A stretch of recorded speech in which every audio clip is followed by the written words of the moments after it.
Mic கீழே on பண்ணிக்கு மேலே ஏற்றிக்க மைக் ஏறல. நாம் ஜெபிப்போம். ஏசப்பா, இந்த வசனத்தை தியானிக்கிற வேளையில் இதனால் உண்டாகிற ஜீவன் வெளிச்சம் எங்களுக்கு உண்டாகட்டும். என்னை மறைத்து நீங்கள் வெளிப்படுங்க, ஆளுகை செய்யுங்க. இயேசுவின் மூலமாக கேட்கிறோம் நல்ல பிதாவே, ஆமென். லூக்கா எழுதின நிருபம் 23ஆம் அதிகாரம் 43ஆம் வசனத்தை வாசிப்போம். இயேசு அவனை நோக்கி, இன்றைக்கு நீ என்னுடனே கூட பரதேசியில் இருப்பாய் என்று மெய்யாகவே உனக்கு சொல்லுகிறேன் என்றார். இன்றைக்கு நீ என்னுடனே கூட பரதேசியில் இருப்பாய் என்று மெய்யாகவே நான் உனக்கு சொல்லுகிறேன் என்றார் என்ற மீட்பை குறித்ததான, ரட்சிப்பை குறித்ததான வார்த்தையை நாம் தியானிப்போம். முதலாம் வார்த்தை மன்னிப்பு, ரெண்டாம் வார்த்தை ரட்சிப்பு.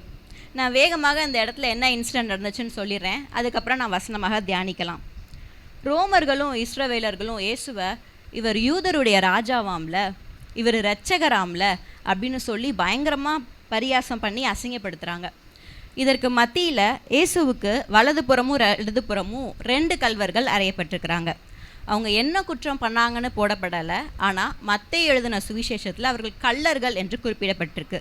அதனால் இவர்கள் தேச துரோகமான போராட்டங்களிலோ இல்லை அரசு கருவூலங்களை கொள்ளையிட்டிருக்கலாம் என்று சொல்லப்படுது.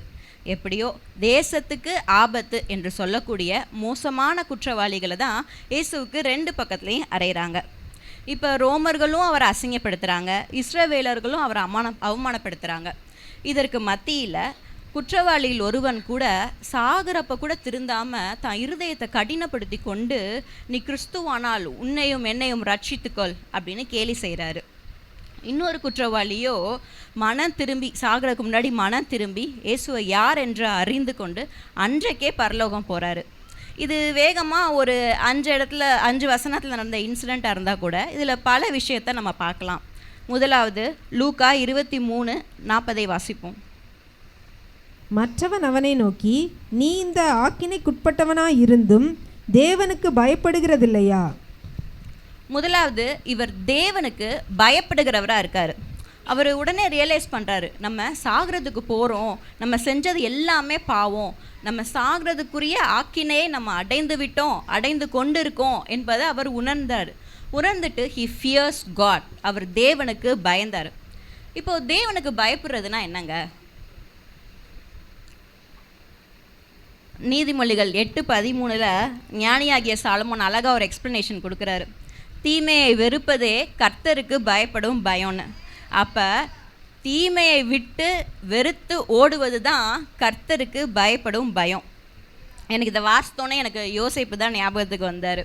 ஏன்னா போர்த்திபாரோட மனைவி அவரை தவறு செஞ்ச கூப்பிட்டப்ப அந்த இடத்த விட்டே அவர் ஓடி போனார்.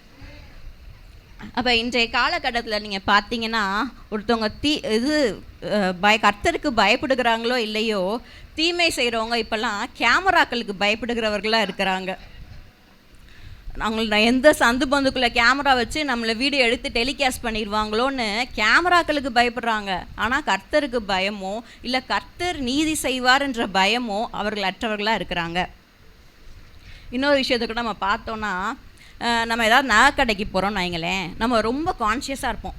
கேமரா இருக்குது, நம்ம கரெக்டாக ஒரு இதை போட்டுட்டு கரெக்டாக வைக்கணும். அதுவும் குழந்தைங்கள்லாம் கூப்பிட்டு போயிட்டோன்னா இன்னும் ரொம்ப கான்ஷியஸாக இருப்போம். ஐயோ கவனமாக இருக்கணுமே அப்படின்னு ஒரு கான்ஷியஸ்லேயே நம்ம இருப்போம், கடையை விட்டு வெளியே வர வரைக்கும். அதே போல் தான் கர்த்தர் என்னை பார்க்குறாரு, கர்த்தருக்கு பயப்படுகிற பயம் நம்மளுக்கு வேணும். நம்ம ஒவ்வொரு தடவை பேசலையும் ஏதாவது ஒரு காரியத்தை நம்ம செய்யலையும் கர்த்தர் என்னை பார்க்குறாரு அப்படின்ற ஒரு உணர்வோட கர்த்தருக்கு பயப்படுகிறவர்களாக நம்ம இருக்கணும். இது ஒரே நாளில் வந்துடாது. ஒவ்வொரு நாளும் நம்ம கர்த்தரோடு கூட பேசும் போதும் வளரும் பொழுதும் தீமையை வெறுக்க பரிசுத்த ஆவியானவர் நம்மளுக்கு உதவி செய்வார். இந்த சிலுவை பாடுகள் ஒரு விதத்தில் அவரை பரிபூர்ணமாக்கப்படுது. அந்த கல்வனை எப்படி அவர் தீமையை வெறுத்தாரோ, தீமையை வெறுத்து கர்த்தருக்கு பயந்தாரோ, அதே போல் நாமும் தீமையை வெறுத்து கர்த்தருக்கு பயப்பட்டுக்குள்ளாக இருக்கணும். 2வது காரியம் என்னன்னா, லூக்கா 23:41 வாசிப்போம். நாமோ நியாயப்படி தண்டிக்கப்படுகிறோம், நாம் நடப்பித்தவைகளுக்கு தக்க பலனை அடைகிறோம், இவரோ தகாததொன்றையும் நடப்பிக்கவில்லையே என்று அவனை கடிந்து கொண்டு.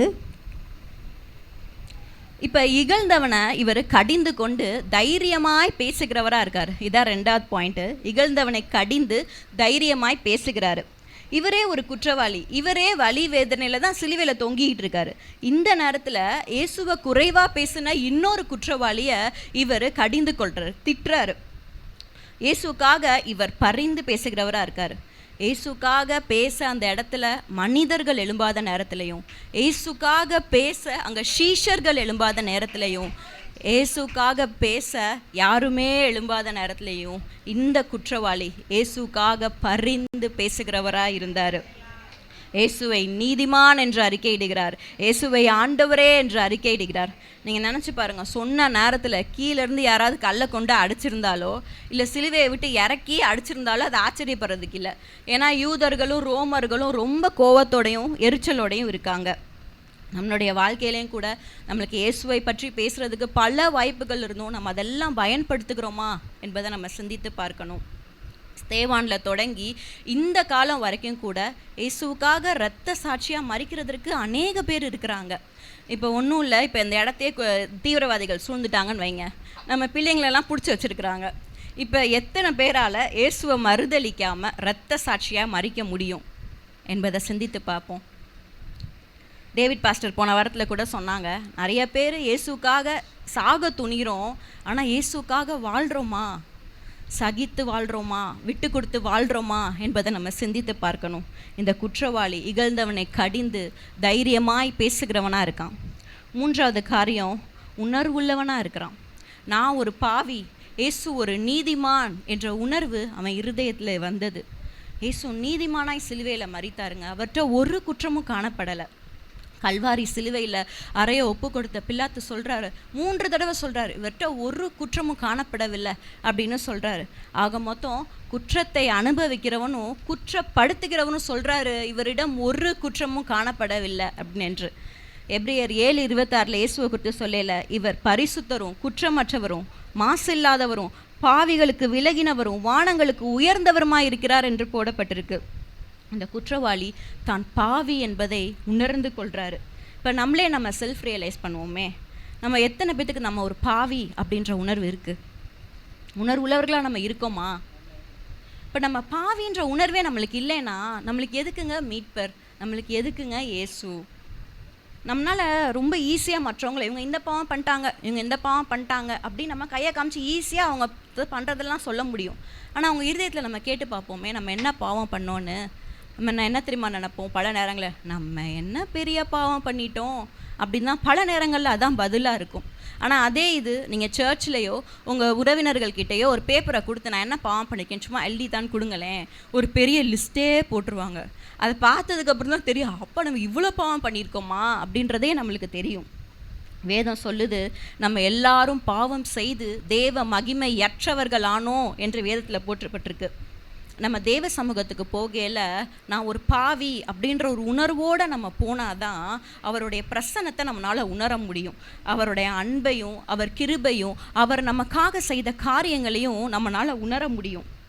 அந்த கல்வன் தன் பாவி என்று உணர்ந்தான். சங்கீதம் 53:2 வாசிப்போம். சங்கீதம் 53:2.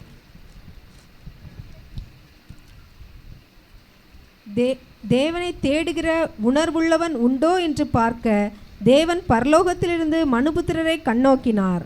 அப்போ உணர்வுள்ள இருதயம் ஏதாவது இருக்கா அப்படின்னு பார்க்க தேவன் பரலோகத்திலிருந்து கண்ணோக்குறாராம். அப்போ உணர்வுள்ள இருதயம்னு ஒன்று இருக்குது, உணர்வற்ற இருதயம்னு ஒன்று இருக்குது. நம்ம இருதயம் உணர்வாக இருந்தால் தான் தேவன் பாவத்தை குறித்தும் நீதியை குறித்தும் கண்டித்து நம்மளுக்கு உணர்த்துகிறவராக இருக்கார். ஆவியானவர் துக்கப்பட்டாரோ நம்மளுக்கு ஒரு சமாதானம் அற்று இருக்கும். ஆனால் இந்த உணர்வில்லாத இதயத்தில் என்ன சொன்னாலும் உள்ளே போகாது, பண்ண தப்பே தான் திரும்ப திரும்ப பண்ணிகிட்டு இருப்போம். கண்டிப்பாக நம்மளோட பர்சனல் ப்ரேயரில் தினம் அந்த பாயிண்ட் கண்டிப்பாக இருக்கணும். ஏசப்பா எனக்கு உணர்வுள்ள இருதயத்தை தாங்கப்பா, கல்லான இருதயம் வேணாம்ப்பா, சதையுள்ள இருதயத்தை தாங்கப்பான்னு கேட்கிறவர்களா உணர்வுள்ளவர்களாக நம்ம இருக்கணும். அந்த கல்வன் தன் பாவி என்று உணர்ந்தான். அப்படியே அந்த கல்வன் தான் பாவி அப்படின்ற உணர்வோடே அவன் மறிக்கலைங்க, அவன் ரிப்பன் பண்ணுறான். அடுத்து இயேசுகிட்ட ஆண்டவர்கிட்ட போய் மனம் திரும்புகிறவனும் இருக்கான். அடுத்து 4வது காரியம், அவன் இயேசுவை விசுவாசித்தான். ரொம்ப ஒரு அழகான கன்ஃபெஷன் பண்ணுறான். ஆண்டவரே, என்னை ஆளுகிறவரே, உம்முடைய ராஜ்யத்தில் வரும்பொழுது அடியனை நினைத்தரலும் அப்படின்னு சொல்கிறான். அப்போ எங்கேயோ அந்த இயேசுவை குறித்தும் பரலோக ராஜ்யத்தை குறித்தும் அவன் எப்பயோ கேள்விப்பட்டிருக்கிறான். இப்போ நான் உங்கள்கிட்ட ஒரு கேள்வி கேட்குறேன். உண்மையை விசுவாசிக்கணுமா, நம்பணுமா, நம்பக்கூடாதா? நம்பணும். ஓகே. மார்க் எழுதின நிருபம் 5ஆம் அதிகாரம் 22ஆம் வசனத்தை எடுத்து வைத்துக்கொள்வோம். நான் சீக்கிரமாக அந்த சம்பவத்தை நான் உங்கள்கிட்ட சொல்லிடுறேன். ஜெப ஆலய தலைவரில் ஒருவரான யவீரு என்பவர் இயேசுக்கிட்ட பணிந்து கொள்கிறாரு. என் குமாரத்தி மரண அவஸ்தைப்படுறா, நீங்கள் உங்கள் கையை வச்சா போதும் அவள் ஆரோக்கியமாவா அப்படின்னு சொல்கிறாரு. அப்போ இயேசுவும் உடனே அவர்கிட்ட கிளம்பி போகிறாரு. போகிற வழியில் ஒரு இன்சிடென்ட் நடக்குது, கொஞ்சம் லைட்டாக டிலே ஆகுது. அந்த நேரத்தில் 5:35ஆம் வசனத்தை நம்ம வாசித்தோன்னா போடப்பட்டிருக்கு, அவர் இப்படி பேசிக்கொண்டிருக்கையில் ஜெப ஆலய தலைவனுடைய வீட்டிலிருந்து சிலர் வந்து, உம்முடைய குமாரத்தி மரித்து போனாள், இனி ஏன் போதகரை வருத்தப்படுத்துகிறீர் என்றார்கள். அப்போ அந்த யவீருவோட மகள் மரிச்சிட்டா என்பது உண்மையா பொய்யா? உண்மை. ஓகே. 36ஆம் வசனத்தை நம்ம வாசிக்கையில, அவர்கள் சொன்ன வார்த்தையை இயேசு கேட்டவுடனே ஜெப ஆலய தலைவரை நோக்கி, பயப்படாதே, விசுவாசமுள்ளவனாய் இரு என்று சொல்லி. இப்போ இயேசு சொல்கிறாரு, இதை கேட்டுட்ருக்க இயேசு சொல்கிறாரு, பயப்படாத, விசுவாசம் உள்ளனா இரு அப்படின்னு சொல்கிறாரு. இப்போ இதை கொஞ்சம் நல்லா கவனிங்க. இப்போ நான் தான் யவீரு அப்படின்னு வச்சுக்கோங்களேன். இப்போ என்னோடய உறவினர் சொல்கிறாரு என்கிட்ட உன் மகள் மரிச்சிட்டா அப்படின்னு சொல்கிறாரு. அது உண்மை, அது ஃபேக்ட். அந்த உண்மையை நான் என்னோடய இருதயத்தில் நான் வைத்திருந்தேன்னா, இந்த பக்கம் நான் ஏசப்பாவை நோக்கி, ஏசப்பா நீங்கள் வந்ததுக்கு ரொம்ப ரொம்ப நன்றி ஏசப்பா, என் மகன் மரிச்சிட்டா அப்படின்னு சொல்லிட்டு இந்த பக்கம் திரும்பி, பரலோகமே என் சொந்தமே என்று காண்பேனும் பாட்டை பாடிட்டு என் பிள்ளையை நான் அடக்கம் பண்ண போயிருப்பேன். ஆனால் இப்போ நான் என்ன பண்ணுறேன்னா, யவீரு என் உறவினர் சொன்னாங்கல்ல உண்மை, ஃபேக்ட்டு, அதை அப்படியே புறந்தள்ளிட்டு ஏசப்பா சொல்கிறாரு பாருங்களேன், பயப்படாதே, விசுவாசவன் உள்ளவனா இரு அப்படின்னு சொல்கிறாருல, அந்த சத்தியம், அதுதாங்க சத்தியம். அந்த சத்தியத்தை நான் இருதயத்தில் வைக்கிறேன். அப்போ இயேசுவே அந்த இடத்துல கிரியை செய்ய ஆரம்பிக்கிறாரு. யவீரு கூட்டிகிட்டு போகிறாரு. கூட்டிகிட்டு போனோன்னா நான் என்ன சொன்னேன், என் மக மேலே நீங்கள் கையை வைங்க, அவள் சுகமாவான்னு சொன்னேன். ஆனால் இங்கே இயேசு வந்தோன்னே என்ன பண்ணுறாருனா, என் மகளுடைய கையை பிடித்தாள், அவள் எழுந்தாள், நடந்தாள் என்று சொல்லப்பட்டு இருக்குது. நம்மளுடைய வாழ்க்கையில் பல உண்மைகள் இருக்குங்க. டாக்டரோட ரிப்போர்ட்டாக இருக்கலாம், இல்லை உனக்கு குழந்தையே பிறக்காதுமா, உனக்கு திருமணமே ஆகாதுமா, உங்கள் பிள்ளைங்களோட மார்க் ஷீட்டாக இருக்கலாம். எல்லாமே உண்மை, எல்லாமே ஃபேக்ட்டுங்க. அது எல்லாத்தையும் நீங்கள் புறம் தள்ளிட்டு ஏசு சொல்கிறாரு பாருங்க, சத்தியம், பயப்படாதே, விசுவாசம் உள்ளனா இருன்னு சொல்கிற அந்த சத்தியத்தை உங்கள் இருதயத்தில் நீங்கள் வைத்தீங்கன்னா கர்த்தரே கிரியை செய்ய ஆரம்பிப்பார். இந்த இடத்துல அன்றைக்கு அந்த கல்வனை சுற்றி ரோமர்களும் இஸ்ரவேலர்களும் இவர் இரட்சகராம்ல, இவர் யூதருடைய ராஜாவாம்லன்னு சொல்கிறாங்க. இது எல்லாமே உண்மைதான். ஏசு யூதருடைய ராஜாவா? ஏசு யூதருடைய ராஜாவாங்க. ஓகே. ஏசு யூதருடைய ராஜாவா இருந்தால் ஏன் சிலுவையில் தொங்குறாரு? பேலஸில் தானே தூங்கிட்டு இருக்கணும். பொதுவாக ராஜாக்காக மற்றவங்க யுத்தம் பண்ணி சாவாங்க. இங்கே இயேசுல சிலுவையில் அறையப்பட்டிருக்காரு. அவங்க சொல்கிறது எல்லாமே உண்மை தான், அவங்க சொல்கிறது எல்லாமே ஃபேக்ட் தான். எப்போ இந்த குற்றவாளி தான் தப்பை உணர்ந்து, தன் பாவி என்று உணர்ந்து, இயேசுவை நீதிமான் என்று உணர்ந்து கொண்டானோ, அப்போ அவன் சுற்றி கேட்ட எல்லா உண்மை ஃபேக்டை எல்லாத்தையும் புறந்தள்ளிட்டு, இயேசு சொன்னார் இல்லைங்க சத்தியம், அவன் எப்பயோ கேட்டான்ல அந்த சத்தியம், அந்த சத்தியத்தை அவன் இருதயத்தில் வைத்து அவன் விசுவாசிக்க ஆரம்பித்தான். விசுவாசத்தோன என்ன சொல்கிறான், நம்முடைய ராஜ்யத்தில் வரும் பொழுது அடியனை நினைத்தரலும் அப்படின்னு சொல்கிறான். அவன் விசுவாசம் அன்றைக்கே அவனை ரட்சித்ததா இருந்தது. இயேசு உடனே சொல்கிறாரு, இன்றைக்கு நீ என்னுடனே கூட பரதேசில் இருப்பாய் என்று மெய்யாகவே நான் உனக்கு சொல்லுகிறேன் அப்படின்றாரு. அன்றைக்கே அவர் பரலோகம் போகிறாரு. பரதேசிக்கு பல அர்த்தங்கள் உண்டு. முக்கியமாக அது தோட்டத்தை குறிக்கிற ஒன்றாக இருக்குது. தேவனுடைய பிரசன்னம் இருக்கக்கூடிய ஒரு தோட்டத்தை குறிக்கிறதா இருக்குது. ஆதாம் ஏவாள் எப்படி இயேசுவோட ஏதேன் தோட்டத்தில் இருந்தாங்களோ அதே போல், எப்படி ஏதேன் தோட்டத்தில் கர்த்தரோடு இருந்தாங்களோ அதே போல், தேவனுடைய பிரசன்னத்தில் இளைப்பாறுகிற நீதிமான்களுடைய ஸ்தலத்துக்கு தான் இந்த கொடுமை செய்த குற்றவாளி இலவசமாக போகிறாரு. நான் ஒரு சின்ன காரியத்தை சொல்லி என்னோடய செய்தியை முடிக்கிறேன். எனக்கு இந்த பக்கம் கர்த்தர் இருக்கார், இந்த பக்கம் எனக்கு பாவம் இருக்குன்னு வைங்களேன். என்கிட்ட கர்த்தர் சொல்லிகிட்டே இருக்கார், இந்த பாவத்தை செய்யாதன்னு சொல்லிகிட்டே இருக்கார். நான் என்ன பண்ணுறேன், தொடர்ந்து இந்த பாவத்தை நான் செஞ்சுக்கிட்டே இருக்கேன். என்னை பிடிச்சி இழுக்கிறாரு. ஆனாலும் நான் அந்த பாவத்தை செஞ்சுக்கிட்டே இருக்கேன். பாவத்துக்குள்ளேயும் மீறுதலுக்குள்ளேயும் அக்கிரமத்துக்குள்ளேயும் நான் போய்கிட்டே இருக்கேன். இந்த பக்கம் என்னை பிடிச்சி இழுத்துட்டே இருக்காரு. இப்போ ஒரு ஸ்டேஜில் அவர் ரியலைஸ் பண்ணுறாரு, இப்படியே நான் பாவத்தை பண்ணிக்கிட்டே இருந்தேன்னா நான் கண்டிப்பாக மரித்து நான் நரகத்துக்கு தான் போவேன் அப்படின்னு முடிவு பண்ண கர்த்தர் என்ன பண்ணுறாருன்னா, இப்போ இவ என்னுடையவ, இவளுக்குள்ளே இருக்க பாவம் தான் இவளை இப்படியா செய்ய வைக்குதுன்னு உணர்ந்தவர் என்னுடைய பாவத்தை அவர் மேலே ஏற்றுக்கொண்டு என்னை சப்ரஸ் பண்ணிட்டு, என்னை அமுக்கிட்டு, எனக்கு முன்னாடி இருக்கிற மரணத்தை, சிலுவை மரணத்தை அவர் ஏற்றுக்கொள்கிறார். இப்போ இந்த குற்றவாளியை போல் யாராவது ஒரு ஆள் தன் குற்றத்தை உணர்ந்து ஒரு ஸ்டெப்பு எடுத்து வச்சா கூட அவங்களுக்கு அவருடைய ரத்தம் அவைலபிளாக இருக்கும்.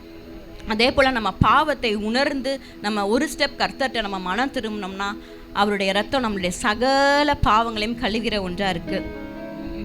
இன்றைக்கு தான் அந்த செய்தியை தடவை கேட்டுட்ருக்கீங்கன்னா நான் சொல்கிறேன், கர்த்தருக்கு பயந்து பாவத்தை உங்கள் உணர்ந்து நீங்கள் இயேசுவை ஆண்டவர் என்று விசுவாசிச்சிங்கன்னா அவரே நித்திய ஜீவனை தர வல்லவராக இருக்கிறார். நித்திய ஜீவன் பெற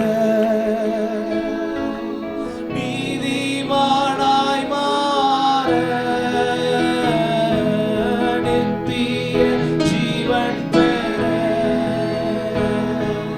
நீதிமானாய் மாற, ஜீவன் தரும் கனியா சிலுவையில் தொங்கி நீரே. சொல்லலாமா எல்லாரும்? ஜீவன் தரும் கனியா சிலுவை